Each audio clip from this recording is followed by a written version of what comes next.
So చెప్పడానికి నేనే ఇన్ని టైటిల్స్ విన్ అయ్యారు, నేనే తడబడ్డా కొంచెం. సో ఇన్ని టైటిల్స్ విన్ అయ్యారు. సో మీ ఏజ్ ఎంత మన ఇప్పుడు? Age is just a number అండి.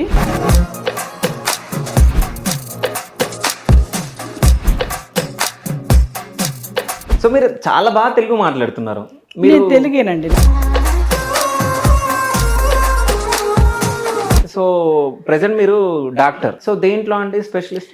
నేను at present old age psychiatry specialisation, old age psychiatry consultant అండి. డాన్సింగ్ లో కూడా స్పెషలిస్ట్ అంట. స్పెషలిస్ట్ కాదండి, ఐఎమ్ నాట్ ఏ ప్రొఫెషనల్. చిన్నప్పుడు నేర్చుకున్నాను. ఓకే. ఏ ఇయర్లో అమ్మగారు? 2013 కిచెన్ ఫైర్ యాక్ట్.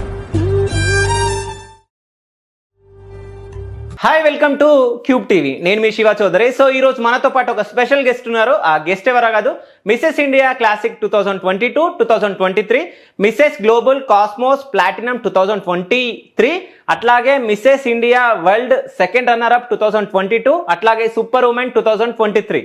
సో ఇవన్నీ సాధించిన ఒక మహిళను మీకు పరిచయం చేయబోతున్నా. సో వారే డాక్టర్ వర్షిణి గారు. నమస్తే మ్యామ్. నమస్తే అండి. ఎలా ఉన్నారు మ్యామ్? బాగున్నానండి. సో చెప్పడానికి నేనే ఇన్ని టైటిల్స్ విన్ అయ్యారు, నేనే తడబడ్డా కొంచెం. సో ఇన్ని టైటిల్స్ విన్ అయ్యారు. సో మీ ఏజ్ ఎంత మ్యామ్ ఇప్పుడు?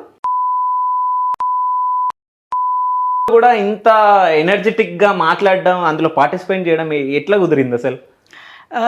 Age is just a number అండి. ఓకే. మనకి లోపల మనకి ఆ స్పిరిట్, ఆ ఎంతూజియాజం, మోటివేషన్ ఉండాలి. Okay. So that keeps me going. Okay. So మీరు చాలా బాగా తెలుగు మాట్లాడుతున్నారు. నేను తెలుగేనండి. నేను బోర్న్ బ్రాటప్, మదర్ టంగ్ తెలుగే. ఓకే. మా mother Telangana, father Andhra. Okay. నేను పుట్టి పెరిగింది సికింద్రాబాద్, హైదరాబాద్లో. సికింద్రాబాద్, హైదరాబాద్లో. ఎస్. సో ప్రెసెంట్ మీరు డాక్టర్. సో దేంట్లో అండి స్పెషలిస్ట్? నేను at present old age psychiatry specialisation, old age psychiatry consultant అండి. ఓకే. అంటే వృద్ధుల మానసిక ఆరోగ్యవేత్త అనొచ్చు. Okay. Old age psychiatry, psychogeriatrician అంటారు. ఓకే. సో అంటే ఇక్కడ హైదరాబాద్లో ఉన్నప్పుడు ఏం చేస్తుండే మీరు? హైదరాబాద్లో నేను చదివింది గాంధీ మెడికల్ కాలేజ్లోనండి. ఓకే. తర్వాత నేను ఎంబీబీఎస్ అయిపోయాక చాలా రోజులు నేను గైనకాలజీ ఆబ్స్టిక్స్లో చేశాను. ఐఎమ్ నాట్ క్వాలిఫైడ్, డిగ్రీస్ లేవు కానీ క్లినికల్ ఎక్స్పీరియన్స్ ఉంది గైనకాలజీ ఆబ్స్టిక్స్లో దాదాపు 6 సంవత్సరాలు. ఓకే. అది హైదరాబాద్లోను, సౌదీ అరేబియా, న్యూఢిల్లీ, రామ్ మనోహర్ లోహియా హాస్పిటల్లో. ఓకే. కాకపోతే నేను స్పెషలైజేషన్ చేసింది ఇన్స్టిట్యూట్ ఆఫ్ మెంటల్ హెల్త్, ఎర్రగడ్డ, హైదరాబాద్. ఓకే. అందులో డిప్లొమా ఇన్ సైకియాట్రిక్ మెడిసిన్ చేశాను. దాని తర్వాత డిప్లొమా సైకియాట్రీలో చేసి నేను సౌదీ అరేబియా వెళ్ళి గైనకాలజీ ఆబ్స్టిక్స్లో సీనియర్ రెసిడెంట్ లాగా వర్క్ చేశాను. ఓకే. అల్ రుబేదా, అల్ బుఖేరియా, రియాద్, అల్ ఖుబయ్యా హాస్పిటల్ ఏరియాస్లో. ఓకే. దాని తర్వాత ఇండియాకి వచ్చి మళ్ళీ I was in psychiatry.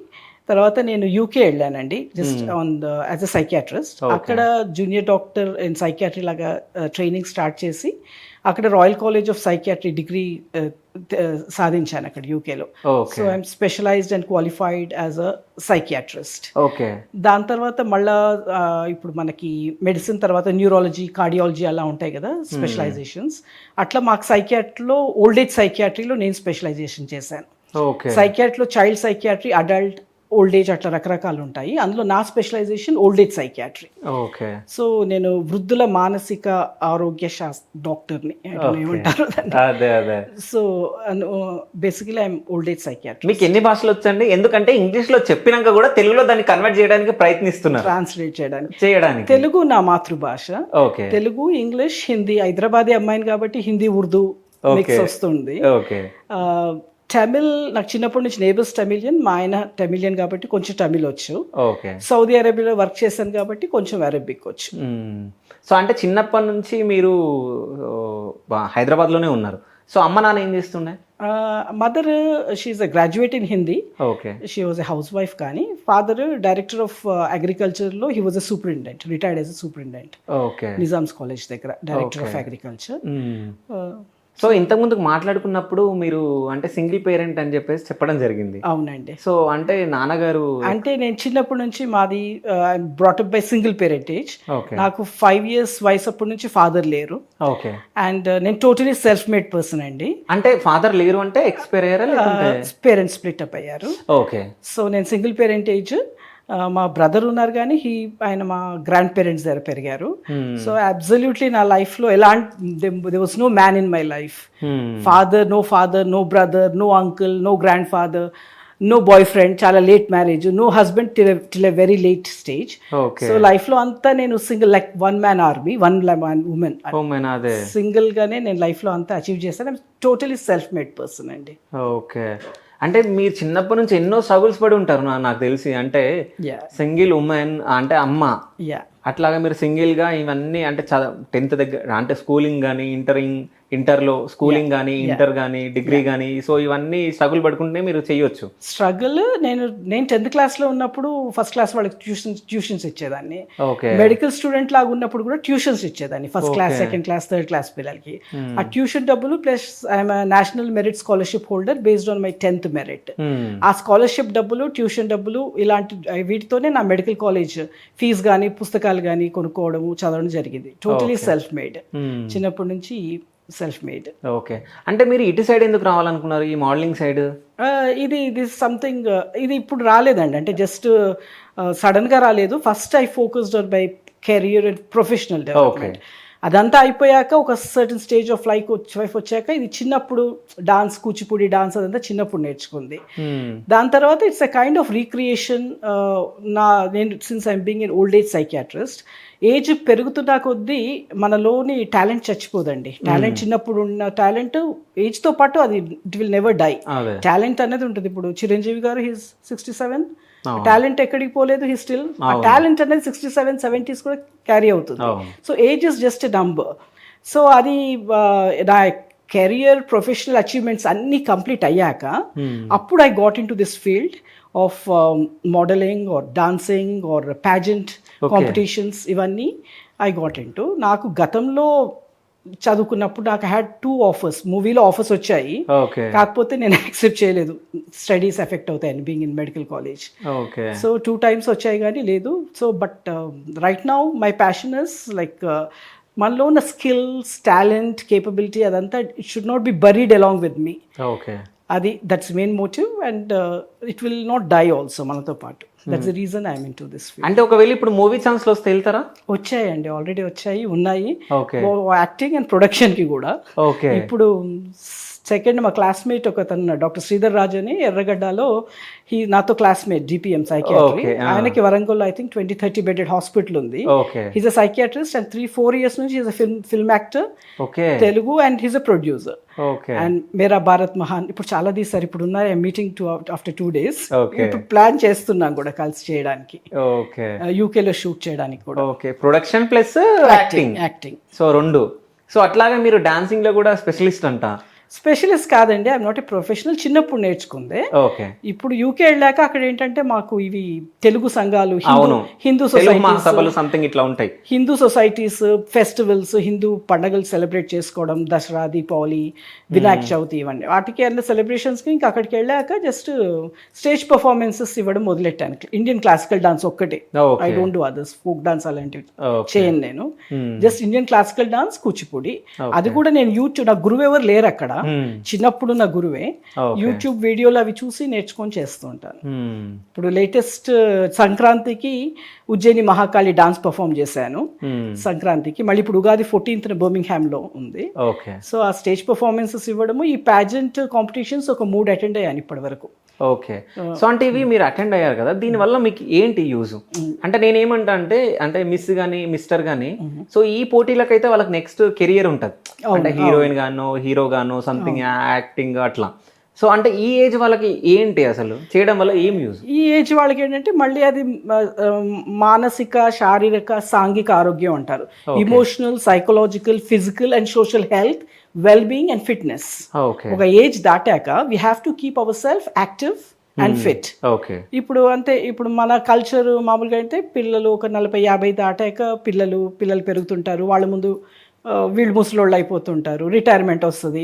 Retirement వస్తే టోటల్ కొలాప్స్, ఇంకా అంతా అయిపోయింది లైఫ్. ఆ ఏజ్ 60-65 ఏజ్ వచ్చేసరికి చాలా మంది సింగిల్ అయిపోవచ్చు, విడోడ్ అయిపోవచ్చు, డివోర్స్డ్ అయిపోవచ్చు, సింగిల్ ఉంటారు, పిల్లలు ఉండరు. Birds will fly out of the nest. Parents ఇక్కడ ఉంటే పిల్లలు ఫారిన్ కంట్రీస్ లో ఉంటారు, అక్కడైనా ఇక్కడైనా పిల్లలు అయితే పేరెంట్స్ దగ్గర ఉంటారు, ఒంటరిగా ఉంటారు. సో ఆ ఏజ్ దాటిన వాళ్ళకి ఇప్పుడు ఉన్నది, నేను మిస్సెస్ క్లాసిక్ కేటగిరీలో. క్లాసిక్ అంటే 40 to 60 years ఆఫ్ ఏజ్, ఆ కేటగిరీలో నేను విన్ అయ్యాను. Super classic category after 60 years of age, 60 to 80. కాదు 60-80 వాళ్ళు కూడా పార్టిసిపేట్ చేస్తారా? 73-74 ఇయర్స్ వాళ్ళు మొన్న రాజస్థాన్లో పార్టిసిపేట్ చేశారు మిస్సెస్ ఇండియా క్లాసిక్కి. Okay. I have videos also. Okay. Admirable. 63, 65, 74 ఒక ఆమె 74. So age is a number. ఆ 74 ఇయర్స్ ఏజ్ వచ్చాక కూడా బీట్ ఇన్ ఇండియా, మన ఇండియన్ తెలుగు కల్చర్ కానీ, బీట్ ఇన్ యూకే ఇంగ్లీష్ వాళ్ళ కల్చర్లో కానీ, ఆ ఏజ్ వచ్చాక యుల్ బికమ్ లోన్లీ, ఐసోలేటెడ్. అది ఇది యాంటీ ఏజింగ్ అని చెప్తాను నేను. To participate in all this చెప్పానా, emotional, psychological, physical and social health కి తోడ్పడుతుంది. అది కాకుండా ఇట్స్ హెల్త్ అండ్ ఫిట్నెస్, ఒక మానసిక ఉల్లాసానికి ఆ ఏజ్ లో కూడా it will be spark in them and Dil become motivated to participate. ఇప్పుడు ఎవరు లేకుండా 65 ఇయర్స్ రిటైర్ అయ్యి ఇంట్లో కూర్చొని పిల్లలు ఎవరు ఉండరు ఎలా ఉన్న వాళ్ళకి ఇవి పార్టిసిపేట్ చేయడంలో it acts as an anti ageing. It has an anti ageing effect. అది నా కాన్సెప్ట్. సో దీంతోనే నేను ఇప్పుడు 3 pageants పార్టిసిపేట్ చేసి నేను ఎందుకు అంటే just because of skills, talent should not be buried. ఉండిన it was kept buried for decades together because of my career, profession మూలంగా పట్టించుకోలేదు. కెరియర్, ప్రొఫెషనల్ అచీవ్మెంట్స్ అన్నీ అయిపోయాక then I got into this అనమాట. దెన్ అయ్యాక నేను నా own pageant start చేశాను యూకేలో, Mr and Mrs England for retired people from age 55 to 85. So మగవాళ్ళకి, ఆడవాళ్ళకి మొత్తం రిటైర్మెంట్ అయిపోయి 55-60 తర్వాత even up to the age of 80. అప్పుడు fitness, it keeps them fit. Fitness it's a fitness activity. నా దృష్టిలో ఇది మీ జిమ్, ఎక్సర్సైజ్ వాటితో ఫిట్నెస్ సెంటర్స్ తో సమానం. సో ఇందులో will bring the talent out. Talent competitions ఉంటాయి మాకు ప్యాజెంట్కి కూడా. టాలెంట్ సర్చ్, టాలెంట్ ఏదైనా talent, not necessary dancing, singing, painting, cooking, ఏదైనా టాలెంట్ లోపల బరీడ్గా ఉంటుంది కదా. ఆ టాలెంట్ కాంపిటీషన్ ఉంటే ఆ కాంపిటీషన్లో దానికి టాలెంట్ కమ్స్ అవుట్. సో ఇప్పుడు నేను స్టార్ట్ చేసింది for retired people 55 to 80 years age వరకు. అందులో మగవాళ్ళకి, ఆడవాళ్ళకి. దాన్ని Mr England and Mrs England అని స్టార్ట్ చేశాను. అందులో it's just totally for health, fitness and wellbeing. Fit పీపులే, అది మళ్ళీ పేషెంట్స్ కానీ, ఇప్పుడు బెడ్ రిడెన్ వాళ్ళు కానీ, నడవలేని వాళ్ళు కానీ దే కాంట్. ఎందుకంటే ఈ ప్యాజెంట్ లో ర్యాంప్ వాక్ ఉంటుంది, కాంపిటీషన్స్ ఉంటాయి, టాలెంట్ సర్చ్ కాంపిటీషన్స్ ఉంటాయి. ప్లస్ ఇందులో నేను ఒక చిన్న మెమరీ టెస్ట్ కూడా ఇంక్లూడ్ చేశాను. Memory to sharpen the memory testing to keep them active. So అలాంటివి కూడా నేను ఇంక్లూడ్ చేశాను నా ప్యాజెంట్ దాంట్లో. వి జస్ట్ లాంచ్డ్, యూకేలో లాంచ్ చేశాము. ఇంకా ఎటు అప్లికేషన్స్ ఆర్ ఓపెన్, ఇంకా రిక్రూట్మెంట్ స్టార్ట్ అవ్వలేదు. ఓకే. ఓన్లీ ఇంగ్లాండ్ లో ఉన్న వాళ్ళే పార్టిసిపేట్ చేయొచ్చా? ఇండియా వాళ్ళు కూడా పార్టిసిపేట్ చేయొచ్చు? ఇప్పుడు లేదండి. ఇప్పుడు యూకే రెసిడెంట్స్. ఓకే. ఇప్పుడు ఇండియా నుంచి వచ్చి అక్కడికి వచ్చి చేసేవాళ్ళు చాలా తక్కువ. సో అక్కడ లోకల్ పీపుల్. ఒకవేళ మీ బంధువులలో ఎవరైనా రావాలనుకుంటే రావచ్చు. ఓకే, పార్టిసిపేట్ చేయొచ్చు. ఓకే. సో అట్లా ఎవరైనా రావడానికి ఉన్నారా? ఇప్పుడు ప్రస్తుతానికి అయితే ఎవరు లేరు, మేము అక్కడే చూస్తున్నాం. ఓకే. సో దానికి ఎంత ఉంటుంది ఫీజు? దానికి మేము యూజువలీ, ఇప్పుడు నాది ఏదో కొత్తది కాదండి, నేను స్టార్ట్ చేసింది 1972లోనే. మిస్ సీనియర్ అమెరికా అని 1972లో స్టార్ట్ చేశారు అమెరికాలో. సో అది ఎప్పటి నుంచో ఉంది ఆ concept. Retired people above 60 years age వాళ్ళకి ఇలాంటి ప్యాజెంట్ కాంపిటీషన్స్. వాళ్ళ రిటైర్డ్ డాక్టర్స్ ఎంతో మంది ఉంటారు, రిటైర్డ్ ప్రొఫెషనల్స్. వాళ్ళ టాలెంట్ అంతా ఉంటుంది. సో ఆ talent, to bring the talent out and to keep them fit. అది 1972లోనే చేశారు. దాన్ని మిస్ సీనియర్ అమెరికా అని ఉంటుంది. అంటే ఎంఎస్ అంటే they may not be Mrs, single వాళ్ళు కూడా ఉంటారు. జస్ట్ అది 1500-1600 pounds ఉంటుంది అక్కడ. వాళ్ళు 4 nights 5-star హోటల్ అకామిడేషన్ అదంతా. కానీ మేము జస్ట్ స్టార్ట్ చేసింది 200 pounds. అంటే జస్ట్ ఒక ఈవెంట్, ఫ్యూ అవర్స్ ఈవెంట్. అందులో వాళ్ళకి గ్రూమింగ్ ఉంటుంది, ట్రైనింగ్ ఉంటుంది, వాళ్ళకి ఇంటర్వ్యూస్ ఉంటాయి, అవన్నీ ఆన్లైన్ ఉంటుంది, ఫేస్ టు ఫేస్ కూడా. మళ్ళీ గ్రాండ్ ఫినాలే ఉంటుంది, లాస్ట్ డే రోజు ర్యాంప్ వాక్, అవన్నీ టాలెంట్ సర్చ్ కాంపిటీషన్స్ ఉంటాయి, డిఫరెంట్ మాడ్యూల్స్ ఉంటాయి, including a memory test. So అది something which we launched and it's yet to pick up. నేను ఇంకా ఇండియాకి వచ్చాను, వెళ్ళాక then we are yet to pick up that project. So ఇప్పుడు ప్రెసెంట్ అక్కడ మీరు వర్క్ చేస్తూ, సో ఇది కూడా ప్రారంభించారు. It's my extracurricular actually. నా ప్రొఫెషన్ ఎప్పుడు వదలను నేను. Never leave my profession as a doctor. నేను ఓల్డ్ ఏజ్ అమ్మో నేను ఓల్డ్ అయిపోయేంత వరకు చేస్తూనే ఉంటాను సర్వీస్. ఓకే. వర్క్ అయితే వదలను. As 9 to 5 40 hours per week నేను I work as a doctor, as a consultant psychiatrist for older people. Extra curricular activities weekends నేనేం చేయను, సాటర్డే సండే నైట్ డ్యూటీస్ చేయను. సో ఆ టైం అంతా I focus it on my extra curricular activity. Okay. So ఈ modelling లో casting couch అనేది ఉంటది అని చాలా మంది భయపడతారు. సో అట్లాంటిది ఉంటుందా? అదే సినిమా ఇండస్ట్రీలోగా ఇది ఇప్పుడు మోడలింగ్ అంటే మోడలింగ్ కాదండి, ఇది ప్యాజెంట్ కాంపిటీషన్. అందులో miss, mister and Mrs category. Mrs లో కూడా వాళ్ళ 3 రకాలు ఉంటాయి. Mrs category below 40, classic category 40 to 60, super classic above 60. So ఈ మిస్ వాళ్ళ సంగతి నాకు తెలియదు. మిస్ అంటే ఇప్పుడు 20-25 years లోపు వాళ్ళ గురించి నాకు తెలియదు. కానీ మిసెస్ కేటగిరీలో అలాంటిది అస్సలు లేదండి, 1% కూడా లేదు. ఈ కాస్టింగ్ కౌచ్ కానీ సెక్షువల్ ఎక్స్ప్లాయిటేషన్ కానీ అస్సలు లేదు మిసెస్ కేటగిరీలో. అసలు నేను పార్టిసిపేట్ చేసి వచ్చిన వాటిలో ఎక్కడా లేదు, national level or at international level. ఇప్పుడు నేను గ్లోబల్ కాస్మోస్ ప్లాటినం దుబాయ్లో 5th October లాస్ట్ ఇయర్ దుబాయ్లో వచ్చింది ఆ టైటిల్, సూపర్మెన్ టైటిల్ కూడా. It's international pageant. First national లెవెల్లో విన్ అయ్యాక నేను ఇంటర్నేషనల్ ప్యాజెంట్కి వెళ్ళాను. ఈ నేషనల్ లెవెల్లో 2, ఒకటి రాజస్థాన్లో, ఇంకోటి న్యూఢిల్లీలో. సో న్యూఢిల్లీలో సెకండ్ రన్నర్ అప్ క్రౌన్ వచ్చాక అది సరెండర్ చేసి ఈ మిసెస్ ఇండియా కాంపిటీషన్ 2022-23కి రాజస్థాన్లో పార్టిసిపేట్ చేశాను. అది నేషనల్ లెవెల్లో 2, ఒకటి ఇంటర్నేషనల్ లెవెల్లో దుబాయ్లో. ఈ 3 ఎక్కడా లేదండి. ఇది సెక్షువల్ ఎక్స్ప్లాయిటేషన్, కాస్టింగ్ కౌచ్ అలాంటిది ఎలాంటిది లేదు. అక్కడ ఉండేవాళ్ళు ఒక 95% ఫీమేల్ క్రౌడే, ఒక ఫోటోగ్రాఫర్ ఒకళ్ళిద్దరు మేల్. సో అలాంటిది ఏం లేదు, సెక్షువల్ ఎక్స్ప్లాయిటేషన్ లేదు. కానీ చెప్పమంటే చెప్తాను, చెప్పాలి. ఫైనాన్షియల్ ఎక్స్ప్లాయిటేషన్ 200% ఉందండి. It's a business. ఈ ప్యాజెంట్ వాళ్ళన్నదే బిజినెస్. ఇప్పుడు నేను స్టార్ట్ చేశాను, నన్ను బిజినెస్ అనకండి, నేను బిజినెస్ దృష్టిలో కాదు. ఆ 200 pounds టికెట్ ఫీజు పెట్టి చేసేది నేను ఓల్డ్ ఏజ్ సైకియాట్రిస్ట్, ఓల్డ్ పీపుల్కి, రిటైర్డ్ పీపుల్కి ఏదో చేయాలన్న సంకల్పంతో చేశాను. కానీ నేను బిజినెస్ చేయట్లేదు అక్కడ. బిజినెస్ నాది బిజినెస్ కాదు. నా ఎక్స్పీరియన్స్లో ఇప్పుడు ఇండియాలో కానీ నేషనల్ ఆర్ ఇంటర్నేషనల్ లెవెల్లో ఉన్నాయి అన్ని బిజినెస్. ఇట్స్ ఎ బిజినెస్ వాళ్ళకి. మనీ ఇప్పుడు 2,50,000, 2 లక్షలు. ఇంటర్నేషనల్ వాటికి అయితే కొన్ని 7.5 లక్షలు ఇవ్వమని లాగే వాళ్ళు ఉన్నారు. సో అదంతా జస్ట్ ఫైనాన్షియల్ ఎక్స్ప్లాయిటేషన్ చాలా ఉంది. ప్లస్ కొన్ని చోట నేను ఇంటర్నేషనల్ లెవెల్లో కూడా చూశాను, క్రౌన్స్కి కూడా ఎవరన్నా ఏదో ఇస్తారు, ఫండ్ చారిటీ ఫండ్కి మీరు మ్యాక్సిమం డొనేట్ చేస్తే మీకు క్రౌన్ ఇస్తాము అట్లానే సెన్స్ జెన్యున్వి కూడా కాదు, విన్నర్కి క్రౌన్ ఇవ్వడం కాదు. అట్లా ఫైనాన్షియల్ ఎక్స్ప్లాయిటేషన్ చాలా ఉందండి. సో ఎవరైనా వ్యూవర్స్ చూసి పార్టిసిపేట్ చేయాలనుకునే వాళ్ళు కొంచెం జాగ్రత్తగా ఉండాలి. ఏది పడితే ఎన్నో రకరకాల ప్యాజెంట్ కంపెనీస్ వచ్చాయి, వాటన్నిటికీ వెళ్లకుండా జెన్యున్ మంచి కొంచెం రీసెర్చ్ చేసి వేరే వాళ్ళు వెళ్ళి వచ్చిన వాళ్ళ దగ్గర ఫీడ్బ్యాక్ తీసుకొని అలాంటి వాటికి వెళ్ళాలని చెప్తా. కానీ ఏది పడితే అది వెళ్తే మొత్తం ఫైనాన్షియల్ ఎక్స్ప్లాయిటేషన్ చాలా ఉంది. ఓకే. సో ఇప్పుడు మీరు ఎన్ని కంట్రీస్ తిరగడం జరిగింది? ది ప్యాజెంట్ కోసం జస్ట్ ఇండియాలోనే, న్యూఢిల్లీలో first time and second time Rajasthan. మీరు అంటున్నా అంటే స్టడీ మీరు? నేను యాజ్ ఏ డాక్టర్ ఎన్నో కంట్రీస్ కాదండి, జస్ట్ ఇక్కడ ఇండియా, సౌదీ అరేబియా, యూకే. కానీ సైట్ సీయింగ్కి వెళ్ళింది ఈజిప్ట్ వెళ్ళాను, చైనా వెళ్ళాను, పాకిస్తాన్ వెళ్ళాను, నేపాల్ వెళ్ళాను, బల్గేరియా వెళ్ళాను. బల్గేరియాలో ప్రాపర్టీ ఏదో ఉంది. So Dubai, middle east, Riyadh, Saudi Arabia and United Arab Emirates. So ఇండియాకి, యూకేకి, పాకిస్తాన్కి డిఫరెన్స్ ఏంది అసలు? దేంట్లో అంటారు? అన్నిట్లలో చెప్పండి.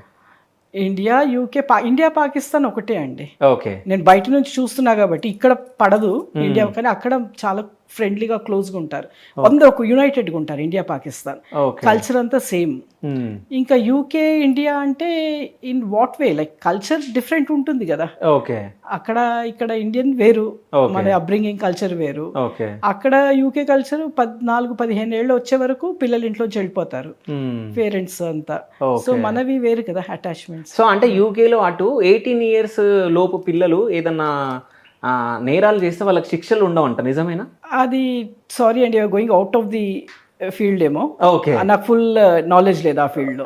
ఓకే. అంటే మీరు అక్కడ వెళ్ళారు కాబట్టి అక్కడ కొన్ని అడుగుదాం అన్నట్టు అనుకున్నా. సో అట్లా ఓకే. సో అంటే మీ పర్సనల్ లైఫ్కి వస్తే, యా సో అంటే చిన్నప్పటి నుంచి మీరు సింగిల్ పేరెంట్ కాబట్టి చాలా స్ట్రగుల్స్ పడొచ్చు. యా సో ఏమైనా స్ట్రగుల్స్ ఎదుర్కొన్నారా మీరు? చెప్పాను కదా 10th క్లాస్లో ఉన్నప్పుడు ఫస్ట్ క్లాస్ వాళ్ళకి ట్యూషన్స్ ఇచ్చేదాన్ని, మ్మ్. ఫాల్స్ కొట్టేదాన్ని, టైలరింగ్ చేసేదాన్ని 9th క్లాస్లో ఉన్నప్పుడు. ఓకే. సింగిల్ పేరెంటేజ్, ఇన్కమ్ లేదు కదా, ఫాదర్ లేరు. మ్మ్.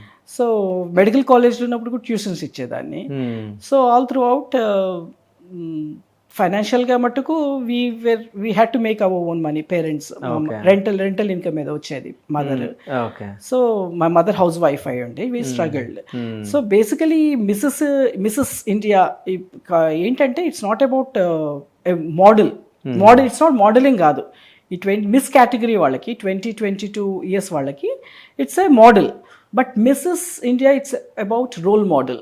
ఓకే. రోల్ మోడల్ అంటే ఆదర్శ నారి, ఓకే, ఆదర్శ యువతి. ఎవరినైనా ఆదర్శంగా తీసుకొని, షీఈ్ అ రోల్ మోడల్. ఆదర్శంగా తీసుకొని వాళ్ళు ఏమేమి స్ట్రగుల్స్ ఫేస్ చేశారు, all pain, suffering, hardships, difficulties, అవన్నీ హర్డిల్స్ దాటి వాళ్ళు అచీవర్స్ అయ్యారు. So what is that they have achieved? 50-60 ఏళ్ల వయసుకి దే హ్యావ్ అచీవ్డ్ అంటే what is that they have gone through లైఫ్లో. ఏం చూశారు, ఏం కష్ట నష్టాలు చూశారు, ఏం సాధించారు, అలాంటి వాళ్ళని ఆదర్శంగా తీసుకుంటారు. ఈ క్రౌన్స్ ఇవన్నీ ఊరికే ఇవ్వరు. అందాల ప్రదర్శన, అందాల పోటీ కాదండి మిస్సెస్ కేటగిరీ వాళ్ళకి. అందాల పోటీ, అందాల ప్రదర్శన కాదు, అందం ఉండాలి, అదొక బాక్స్, అదొకటే కాదు. దాంతో పాటు we need to tick other boxes. How confidence and your capability, మీ అచీవ్మెంట్స్, హార్డ్షిప్స్, లైఫ్లో ఏమేమి చూసి సాధించి గెలిచారు లైఫ్లో, దాన్ని అది ఎవరు మ్యాక్సిమం స్కోర్ చేస్తారు? టాలెంట్ ఉండాలి, పర్సనాలిటీ, మన క్యారెక్టర్, మన స్వభావము, మాట్లాడే విధానం, ఇవన్నీ చూస్తారు. ఊరికి అందాల పోటీ, అందం చూసి క్రౌన్ యూజ్ చేయడం అట్లా ఉండదు. ఇవి ఎన్నో బాక్సెస్ టిక్ చేయాల్సి ఉంటుంది. అచీవ్మెంట్స్, ఎడ్యుకేషనల్ అచీవ్మెంట్స్, లైఫ్లో రకరకాల అచీవ్మెంట్స్. సో అవన్నీ ఎవరు అచీవ్ చేసి వాళ్ళ పర్సనాలిటీ ఏంటి, వాళ్ళ చైల్డ్హుడ్ నుంచి what is that they have gone through, ఇప్పుడు వాట్ ఆర్ దేర్, ఇప్పుడు how are they as a role model to the society. వాళ్ళు ఎట్లా ఆదర్శంగా నిలుస్తారు ప్రపంచానికి, వాళ్ళ నుంచి ఏం నేర్చుకోవాలి, వాళ్ళని చూసి వాళ్ళ పాత్రలో నడవాలి, చూసిన అది ఆదర్శ నారి. That is about Mrs India. Mrs India అంటే అందాల పోటీ కాదండి. సో ఇప్పుడు మదర్ ఎక్కడ ఉన్నారు? మా mother she is not there. Okay. Father కూడా లేరు. ఓకే. ఏ ఇయర్లో అమ్మగారు? 2013లో కిచెన్ ఫైర్ యాక్సిడెంట్లో she has a very brutal death. Okay. ఎట్లా అయ్యింది? కిచెన్ ఫైర్ యాక్సిడెంట్, కిచెన్లో గ్యాస్ స్టవ్లో కుక్కర్ ఏదో పెట్టింది, అది బర్స్ట్ అయింది. ఓకే. అది అగ్ని ప్రమాదమే, కిచెన్ ఫైర్ యాక్సిడెంట్లో చనిపోయింది. సో అంటే అమ్మగారు ఒక్కరే ఉంటుండనా ఇంట్లో? అప్పుడు నేను నాతో పాటు ఉండేది. నేను అప్పుడు ఇండియాలో ఉన్నాను 2013లో. నేను ఏదో మ్యారేజ్కి వెళ్ళాను, పెళ్ళికి వెళ్ళి అప్పుడు జస్ట్ ఒక 2 nights ఒక్కదాన్ని వదిలేసి వెళ్ళాను. ఆ 2 nightsలో అట్లా జరిగింది. ఓకే. సో అంటే మీకు ఉన్న ఒక్కరు కూడా అప్పుడు ఇట్లా అవ్వడం జరిగింది కదా, అప్పుడు మీ ఫీలింగ్ ఇలా ఉండే? అంతే అండి, అది that was a testing phase. అప్పుడు ఇంకా all alone, I was all alone. ఆ ఒక్క సపోర్ట్ కూడా పోయింది. It was really maybe that's what made me harder, tough. So అంటే ఇప్పుడు మీరు అంటే మదర్ అలా అయిపోయిన తర్వాత, అంటే మదర్ చనిపోయిన తర్వాత మీరు సింగిలే ఉండే. సో మీకు బ్రదర్స్ ఎవరన్నా ఉండేనా? ఇప్పటి వరకు మీరు ఏమేమి అచీవ్మెంట్స్ సాధించారు? అచీవ్మెంట్స్ అంటే ఈరోజు మీ ముందు వచ్చి కూర్చున్నాను కదా, ఇది ఒక పెద్ద అచీవ్మెంట్ అండి. Okay. So achievements I would like to categorise, divide. ఒకటి educational achievement, then professional achievement, then financial achievement ఒకటి ఉంటుంది, ఆడదాన్ని అయ్యి ఉండి. ఇంకోటి సోషల్ అచీవ్మెంట్, సొసైటీలో మనకి ఏం పేరు ఉంది, ఏం రిప్యుటేషన్ ఉంది, అది కూడా ఒకటి అచీవ్మెంట్. సో అట్లా చూస్తే ఎడ్యుకేషనల్ అచీవ్మెంట్స్, నాకు క్వాలిఫికేషన్, నేను గాంధీ మెడికల్ కాలేజ్లో MBBS చేశాను, ఇన్స్టిట్యూట్ ఆఫ్ మెంటల్ హెల్త్ ఎర్రగడ్డలో DPM చేశాను, డిప్లొమా ఇన్ సైకియాట్రిక్ మెడిసిన్. తర్వాత UK వెళ్ళి రాయల్ కాలేజ్ ఆఫ్ సైకియాట్రిస్ట్లో MRC సైక్ చేశాను, member of royal college of psychiatrist. దాని తర్వాత రీసెంట్గా 2 years క్రితం FRC psych, fellow of royal college of psychiatrist. That is highest degree. Any doctor dream అయ్యేది FRC psych qualification. So that's my educational achievement. Okay. Being a member of Royal College, fellow of Royal College of Psychiatrists, FRC Psych. Educational achievement, then professional achievements. Ippudu I'm a consultant in old age psychiatry. That's the highest position. అయితే MBBS చదవాలంటే చాలా ఖర్చుతో కూడుకున్నది చదువు. అవునండి. So ఎట్లా వచ్చింది అంత డబ్బు మరి? నా కాలంలో నా స్కూల్ సెయింట్ ఫిలోమినా సెకండరీలో చదివా. 1 rupee per month. School fee ఫిలోమినాలో first class to 10th class. Okay 10th class లో నేషనల్ మెరిట్ స్కాలర్షిప్ వచ్చింది. Per month ₹1. ఆ కాలంలో per month ₹1, ₹12 for 1 year. Okay then national merit scholarship వచ్చింది. ఓకే దాంతో నాకు మళ్ళీ సెయింట్ ఫ్రాన్సిస్ జూనియర్ కాలేజ్ సెకండరీలో నేను inter first year second year చేశాను. ఓకే అది కూడా అప్పుడే ఆ రోజుల్లో ఏం పెద్ద కాదు, మామూలు ఉండేది. మెడికల్ కాలేజెస్ ఎక్స్పెన్సెస్ అంతా నా నేషనల్ మెరిట్ స్కాలర్షిప్ ప్లస్ నా ట్యూషన్స్ రావడము, మా మదర్ కష్టపడి రెంటల్ ఇన్కమ్, ఆమె ఏవో బిజినెస్ చేసేవి, ఆ రెంటల్ ఇన్కమ్ దాంతో ఓకే అది జరిగింది. మెడికల్ కాలేజ్ ఆ కాలంలో చాలా తక్కువే అని, ఇప్పుడులాగా లక్షలు 50 లక్షలు కోటి రూపాయలు అట్లా కాదండి. మా కాలంలో తక్కువే, కాకపోతే నేషనల్ మెరిట్ స్కాలర్షిప్ సరిపోయింది నాకు మెడికల్ కాలేజ్ ఎడ్యుకేషన్ కోసం. ఓకే దాని తర్వాత హౌస్ సర్జన్సీ ఒకసారి అయిపోయాక దెన్ మాకు ఆ స్టైపెండ్ ఏదో వచ్చేది, జూనియర్ డాక్టర్స్ లాగా వర్క్ చేసాము. ఎర్రగడ్డలో ఇన్స్టిట్యూట్ ఆఫ్ మెంటల్ హెల్త్ సైకియాట్రీలో వర్క్ చేసేప్పుడు కూడా ఏదో వచ్చేది మాకు, స్టైపెండ్ వచ్చేది. దాంతో ఐ ఫండెడ్. దాంతో ఐ వాజ్ వర్కింగ్ కదా, all throughout I was working as a junior doctor. Labour రూమ్స్లో నైట్ డ్యూటీస్ చేసేదాన్ని.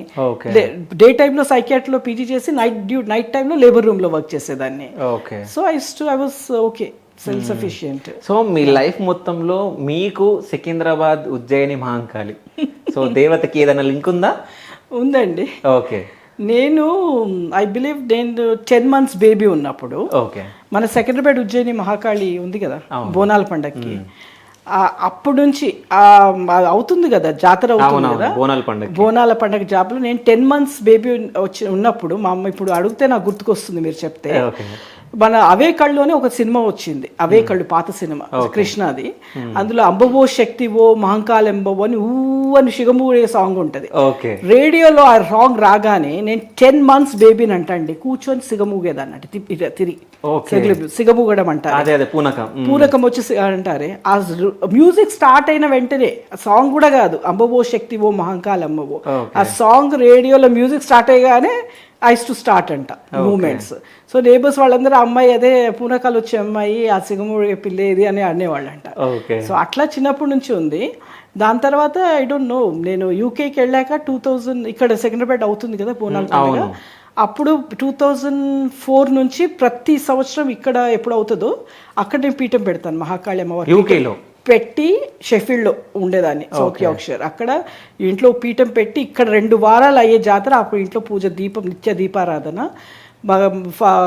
ఫ్రైడే ఇంటింటికి ఘట్టం వచ్చి బోనాలు ఓడిబియ్యం ఇవ్వడం, అక్కడ ఓడిబియ్యం పోసి ఇండియాకి వచ్చినప్పుడల్లా ఓడిబియ్యం తీసుకొచ్చి సెకండ్రాబాద్ ఉజ్జయిని మహాకాళి టెంపుల్ ఇవ్వడం.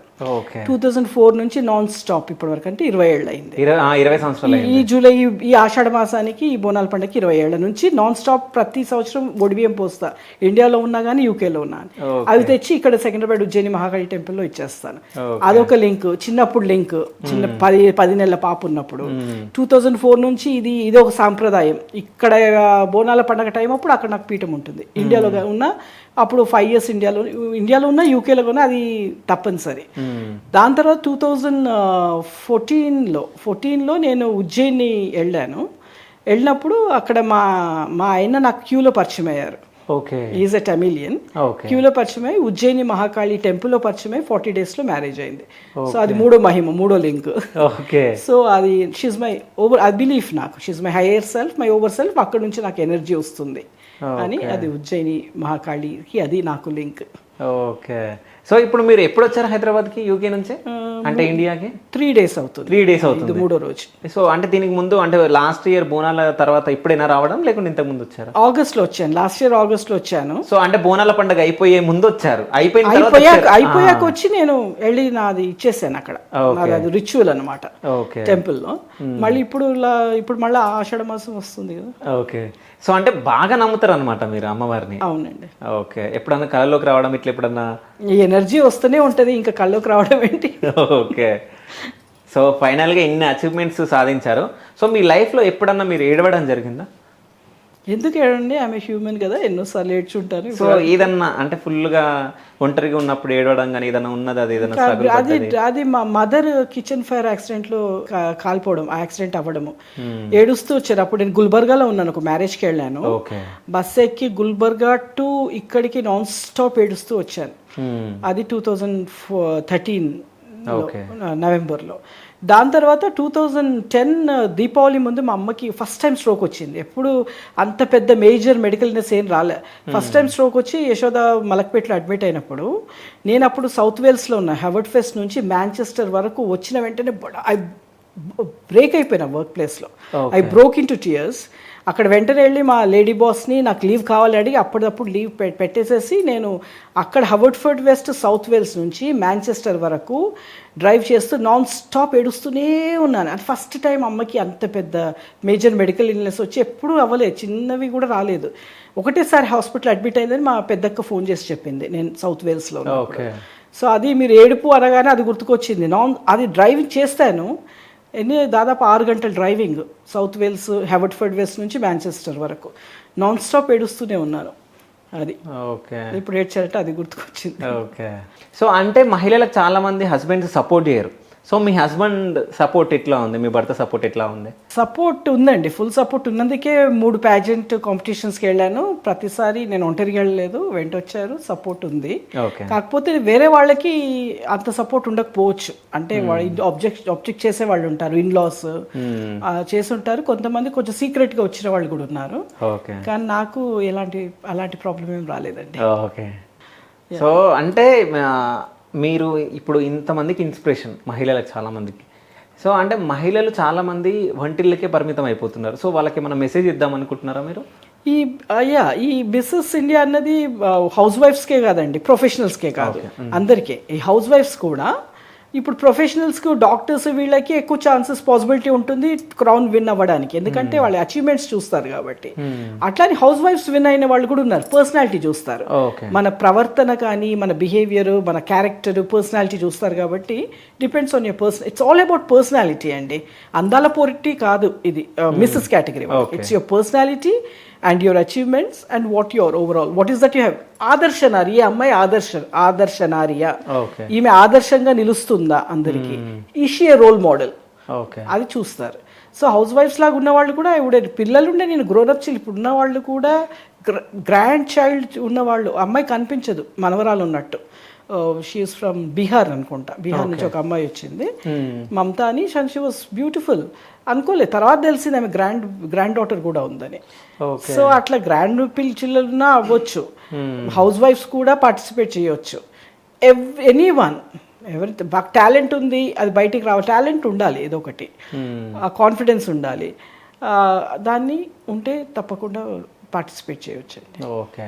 సో అంటే యూకేలో కల్చర్ ఉంటుంది కదా, సో అంటే ఏదన్నా షాకింగ్ కానీ ఆశ్చర్యకరమైనది ఏదన్నా కల్చర్ ఉందా అక్కడ యూకేలో? కల్చర్ షాకింగ్ కల్చర్ అంటే డెఫినెట్లీ డిఫరెంట్ కదండి. ఇప్పుడు నేను ఎప్పటి నుంచో ఉన్నాను కాబట్టి నాకు ఇప్పుడు షాక్ రాదు, కల్చర్ షాక్. సో అంటే ఏదైనా చెప్తే మేము షాక్ అయ్యేది ఏదన్నా ఉందా? కొత్తలో స్టార్టింగ్ లో వెళ్ళినప్పుడు మనకి ఇప్పుడు అలవాటు కదా కింది వరకు వేసుకోవడం, అక్కడ కొంచెం నేను అబౌవ్ ని అవి కొంచెం షాక్ అయ్యేదాన్ని. అబౌవ్ ని ట్రౌజర్స్ కానీ షార్ట్స్ కానీ లేడీస్ వేసుకొని చూస్తే నాకు కొంచెం ఎబ్బెట్టుగా అనిపించేది. ఇప్పుడు నేను వేసుకున్నా కానీ నేను స్కర్ట్ లాంగ్ వేసుకున్నా చీర టైప్ లో వేసుకునేదాన్ని. చీర అయితే కింది వరకు ఉంటది కదా, అలాగా లాంగ్ స్కర్ట్స్ యాంకిల్ కూడా కనిపించొద్దు అప్పటి వరకు, దాదాపు 10 సంవత్సరాలు. దాని తర్వాత కొంచెం పైకి ఎక్కింది, కొంచెం షార్ట్ అయింది. సో మరీ షార్ట్ గా వేసుకుంటే నాకు అప్పుడు వెళ్ళిన కొత్తలో కొంచెం కల్చర్ షాక్ లాగా. అంటే మీరు ఇట్లా ట్రెడిషనల్ గా రెడీ అయినప్పుడు అక్కడ మీ ఫ్రెండ్స్ ఉంటారు కదా, వాళ్ళు ఏదన్నా అంటారా మిమ్మల్ని? అలవాటు అంటే అక్కడ కూడా ఇప్పుడు కల్చర్ షాక్ అంటే కల్చర్లో డిఫరెన్స్ ఉంటుంది అక్కడ ఉండే వాళ్ళకి మగవాళ్ళకి. సౌదీ అరేబియా ఇప్పుడు మిడిల్ ఈస్ట్ లో ఉన్నప్పుడు సక్కర్ అంటే కవర్ యువర్ సెల్ఫ్, సక్కర్ మొత్తం అభయ అంటే బుర్కా. అది వేసుకున్నాను 1 year సౌదీ అరేబియా. ఎందుకు వేసుకున్నారు మీరు? ప్రొహిబిటెడ్, మమ్ను అంటే ప్రొహిబిటెడ్, వేసుకోవాలి కంపల్సరీ, జుట్టు కనిపించొద్దు, సక్కర్ కవర్. ముస్లిం వాళ్ళకి కదా, హిందువులకు కూడా. హిందూ క్రిస్టియన్ ముస్లిం బుద్ధిస్ట్ ఎవరైనా ఆడవాళ్ళు 12 ఏళ్ళు దాటితే కవర్ సక్కర్. అప్పుడు ఇప్పుడు కొంచెం ఇంప్రూవ్ అయ్యారంట, కొంచెం తగ్గిందంట.